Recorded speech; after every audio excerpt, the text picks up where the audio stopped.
last week, after the service and in the days that followed, many of you reached out that the message gave voice to what you have been carrying or thinking or feeling. And I just need to be honest with you, that wasn't an accident. Last Sunday, I wanted to name something that we really easily forget.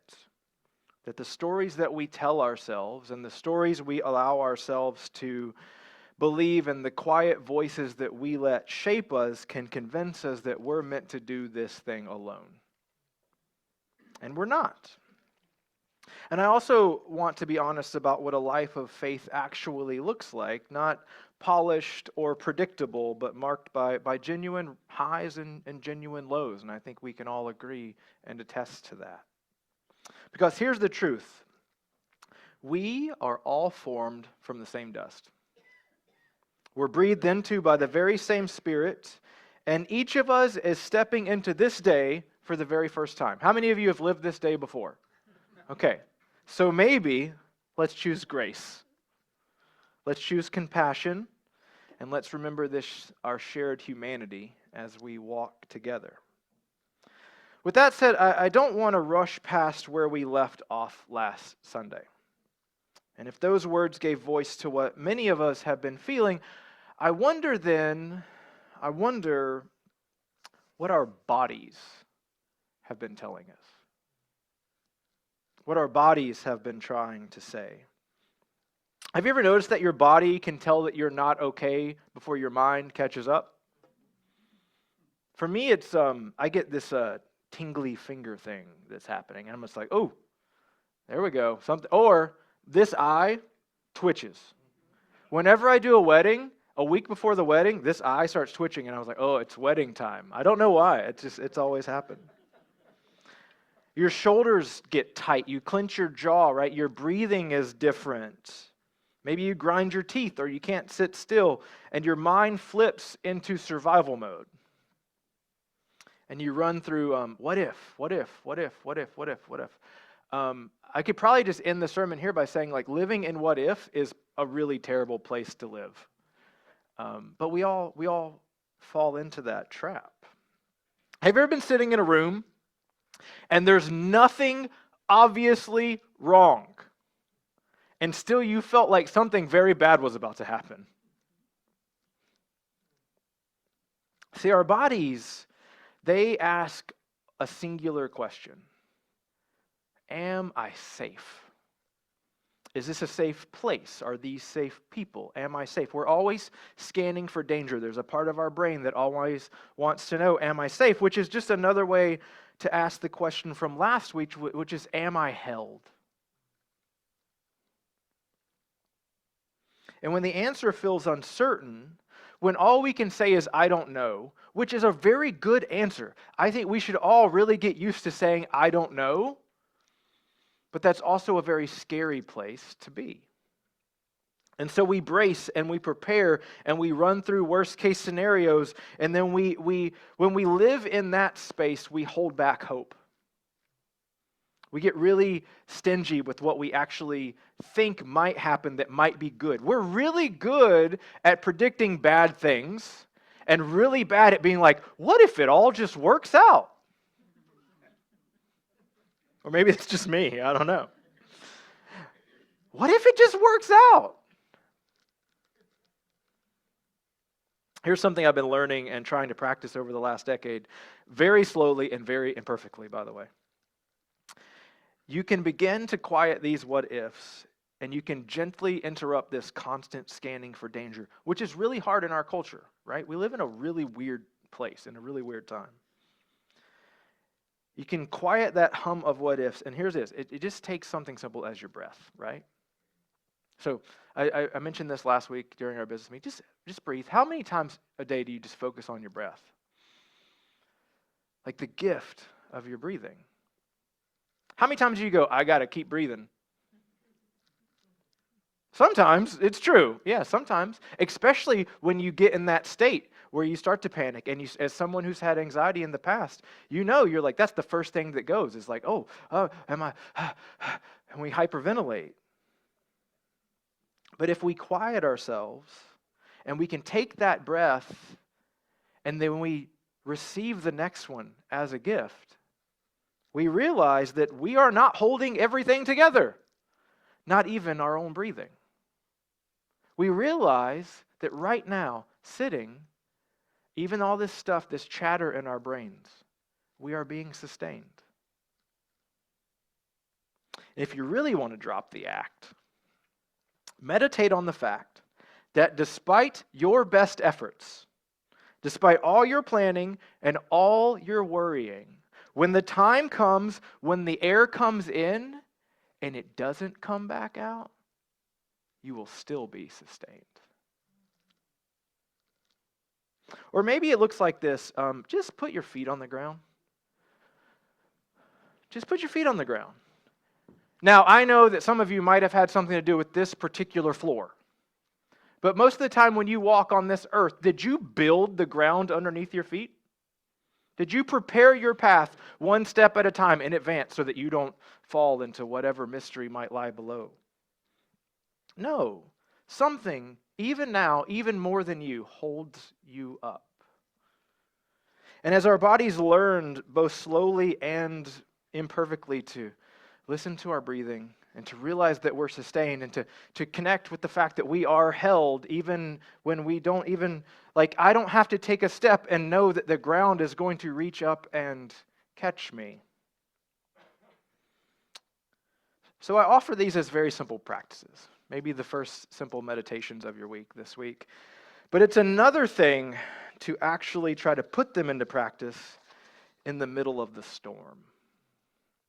That said, let's sink a little deeper this morning, shall we?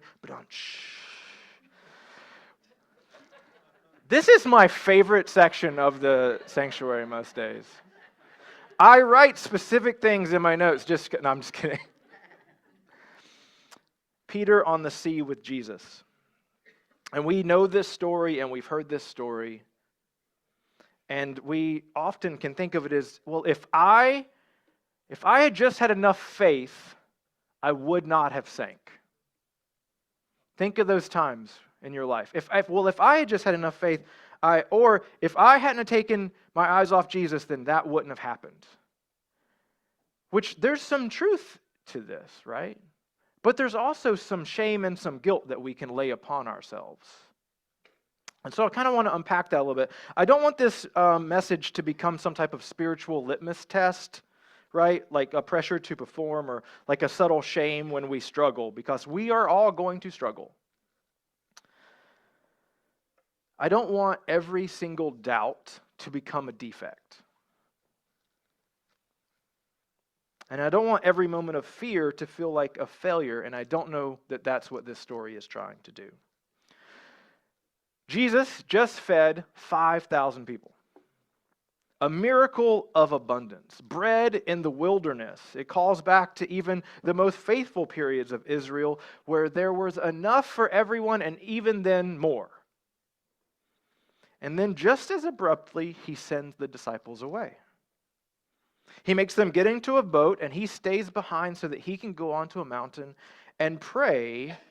And the text tells us by this time, when Jesus is coming to join back up with his friends, the boat, battered by the waves, was far from the land and the wind was against them. So I want us to think about this less of a change of scenery and more of a shift of the emotional dynamics of the disciples, okay? Think of the afternoon, right? They had this profound awareness of the miraculous feeding of all these people, and now, sitting in a tiny boat, fishing boat, crammed in this vessel, they're filled with not awareness of how great God is, but tremendous uncertainty.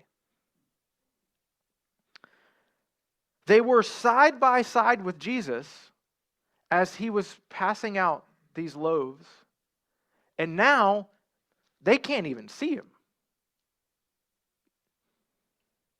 They had such clarity as to what their role was to be, and now there's nothing but confusion. They are alone in this boat, or at least it feels that way. This is what a therapist might call quiet isolation. It's the middle space that doesn't quite look like crisis, but slowly wears you down. Okay, let me describe this for you. Do not raise your hand. I will. From the outside, everything seems fine. You have your routines. You have your expectations. You are not alone. There are people around. And you are not invisible or shut out, but it feels like something very important is missing. It's the feeling of doing everything you're supposed to do and still finding it harder than it should be. I know middle schoolers really well. I now have 2 of my own. And I've heard stories of going to class every day and turning in their homework and following all the rules. And the teachers are there, and their classmates and their friends surround them, and nothing obvious is wrong on the outside. But when they feel stuck, they're not sure who to ask or where to go.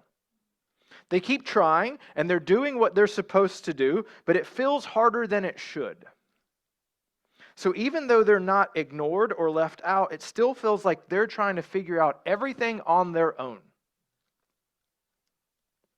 And I don't think you have to be 14 to know that place very well. You're trying, and you keep showing up, and you keep pushing forward, and even when it's tough, you do this, and yet it still feels like you're doing it all on your own. You're not alone, but it sure feels that way.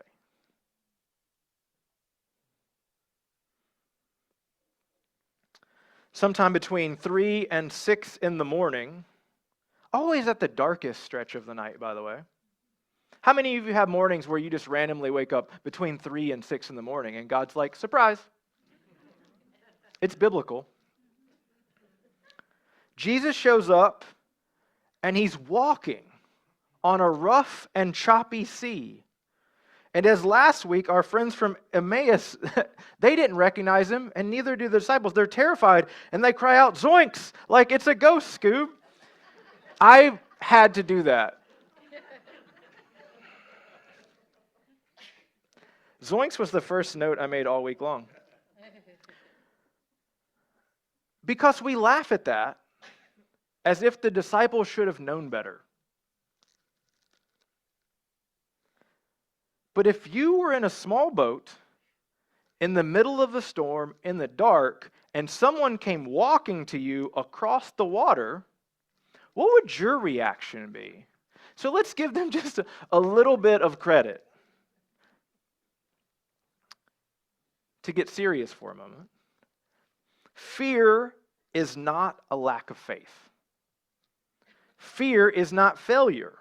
Fear is an appropriate response to reality that you don't understand. Fear is an appropriately human response to the unknown, and if we are humble enough to acknowledge it, most of our life is surrounded by the unknown. Life can be scary, and that's okay. Because this is my first day. What about you? I'd never done today before. And that matters because we've been taught to distrust our own fear, to suppress it and to spiritualize it away, and to pretend that we're not afraid when we're not supposed to be afraid. But in this story, I don't think fear is condemned. I think Jesus actually speaks into it. He says, "Take heart, it is I, do not be afraid." And I love the NRSV, but in the Greek, that phrase, "it is I," goes so much deeper. You can literally read this, "Take courage, I am." Take courage, friends, I am. The waves and the wind and the fear are all very real, right? We're not trying to skirt around any of this. We don't want to dismiss the emotion or the experience of the disciples or ourselves, but they are not outside of God. The storm still rages, but you are not separated from the hand that reaches for you within it.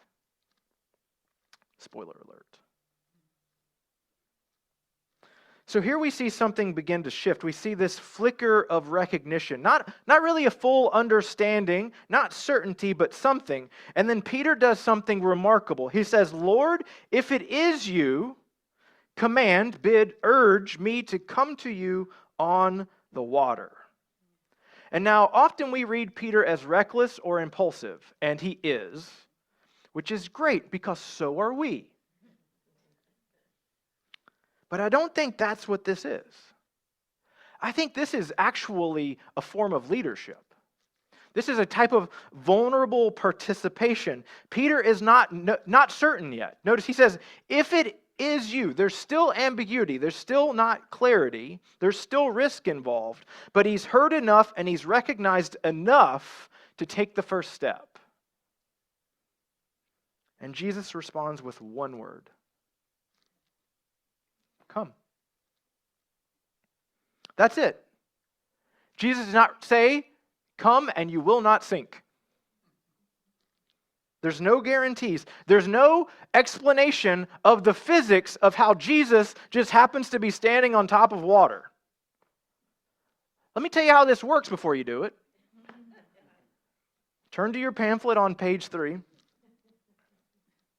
No, just there's just enough. And Jesus says, come. And Peter steps out of the boat. One step, and then another, and the wind's in his face, and I'm sure there's all kinds of craziness happening underneath him and beneath him and within him, and for a moment, it works. Until it doesn't. And he begins to sink. Not all at once, I don't think. I don't think this was a sudden sinking. Because I don't think most sinkings are. But enough to notice. And some of you know exactly what that step looks like in your life. It's the call that you've been putting off. It's the I'm sorry that you don't know how to say. It's the moment that you need to speak up and set a limit or set a boundary. It's the sadness that you've been keeping at a distance. It's whatever small, brave step doesn't look like much on the outside, but matters more than you think. And I think your body already knows, and maybe your spirit is trying to get your attention. Come, the one who always is and will always be says to you now, do not fear. Not because it is safe, but because you are not alone in it. And Peter begins to sink, because of course he does. And this is where many sermons might go wrong and turn this into a moral lesson, like, he took his eyes off of Jesus. But the text doesn't attempt to shame Peter in this. It doesn't say, well, Peter should have stayed in the boat. Peter's the only one who even tried. Let's give Peter a little credit. Trust does not mean that you will not sink. Trust does not eliminate vulnerability, it does not remove risk, and it does not guarantee success. Just to touch on my own childhood trauma briefly. I remember I was like 3 or 4 years old, and my parents signed me up for swimming lessons. And I just kind of took notes about how I felt. It was someplace inside. It was humid. It was over-chlorinated. And the memory has this real 80s palette of like browns and greens. And I had this stick thing. And on each end of the stick thing were like buoys that looked like big rolls of toilet paper. And I remember they took it away from me. I don't know if the instructor took it away from me or my parents took it away from me. I just remember it was gone. Because I guess the best way to learn how to swim is to learn that you don't like drowning.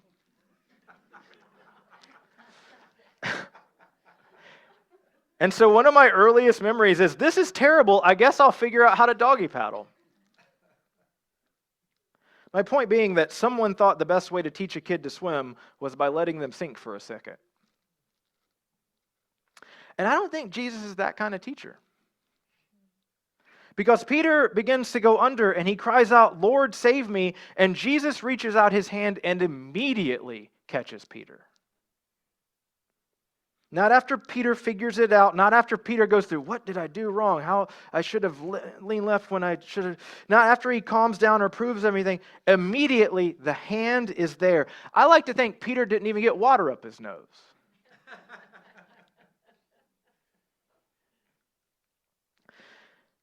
See, fear wants the God who prevents the storm. Fear wants the God who explains all the suffering. Fear wants the God who controls everything from afar, so even sometime later, maybe he can sit us down and tell us all about it. But Jesus says, "Fear not. I am. Have courage." Fear not. I am. Have courage. This is who God is. Not the God who prevents us from sinking, but who promises a hand in those dark waters. A hand that is already there, wrist deep in the chaos, taking yours the moment you reach, responsive and relational, the kind of the divine presence that feels with you and risks with you and reaches for you. Peter is not rescued from the water. He is met in it. And then Jesus does not say, Jesus does say, "You of little faith, why did you doubt?" And again there, I think we have to be really careful, because I don't think this is a condemnation. I believe it is an invitation. Not you failed, but you had enough to begin. Can you trust that it is still true now, even in this panic, even in this fear? You were the only one who stepped out of the boat. Can you trust that the presence you step toward is still holding you even as you sink? There's a line in the Psalms that I was kind of stuck on this week while I was away that names this honestly. If I say, "Surely the darkness shall cover me, and the light around me become night," even the darkness is not so dark to you. The night is as bright as the day. In other words, the place that feels unclear to you is not unclear to God. The place that feels hidden to you is not hidden from God. The place where you don't know that you're held is not outside of the God who holds you. And when they got into the boat, the wind ceased. And those in the boat worshiped him, saying, "Truly, you are the Son of God." Now, I don't think they worshiped Jesus simply because the storm ended. I think they worshiped him because they see what they hadn't been able to see before, that the one who walked on the water toward them is now the same one who sits in the ship with them. Church, it is natural, if not unavoidable, to ask, will I be okay? And again, we are all human. We're all living this day for the very first time. But questions like that, they tend to pull us into an imagined future. They are asked by a version of ourselves that feels real, but is just a figment of our own fear and imagination. The you that's asking, will it be okay, doesn't even exist. As James reminds us, we do not know what tomorrow brings. Our lives are like a mist. So hope is not certainty about the future, especially not certainty about our preferred version of the future. Hope is a quiet awareness that even now, something steady holds us. And though we may not know what is coming, we are not alone. And there is freedom in that because guess what? We do not have to have it all figured out. I know we're at all different stages of life. I have conversations with different versions of this church all the time. Man, that might be a really good lesson, right? I ain't God, and I don't know, and I don't have to. What's my work for today? Because that's all I can do. Someone said that, right? Like, hey, don't worry about tomorrow. Tomorrow will have enough problems of its own. So the question shifts. It's not this. It's not, hey, I need to know how I can navigate my life to avoid the storm. It's, can I trust that I am held even in the midst of it? Because this story is not about wind and waves. It's about the world that we live in. It's about a place that feels uncertain and often overwhelming. And in such a world, it is easy to close in on ourselves and try to protect ourselves and cut ourselves off while we run all these what-if scenarios in our head. But love asks something else. Not something grand, but something faithful. To take one step. To keep showing up. To reach towards others who are weathering their own storms. And often, just like I mentioned last week, the first sign that we are not alone is us. You are beautiful, Chestnut Grove, because we're together. And sometimes this ship is rocking, and other times it's beautiful. So where do you feel unsteady right now? Where do you feel unsteady right now? And maybe, if you're so bold to allow the Spirit to speak to you in the quiet place of your heart, what might one small step of trust look like in an unsteady place? Guess what? Just to reiterate, you don't have to have it all figured out in order to step off the boat. I don't think Peter knew how the water walking worked. But Peter had courage. Not to control his situation, but to trust the one whose eyes he met. Not certainty, but the presence of the living Christ. Not alone, but held by the comfort of the Spirit. So when the waters rise and the winds rage and the storm batters the little lifeboat of your life, please remember you are not alone. Even when it feels like that. And perhaps, much like last week, the hand that is reaching for you is already there. Would you pray with me?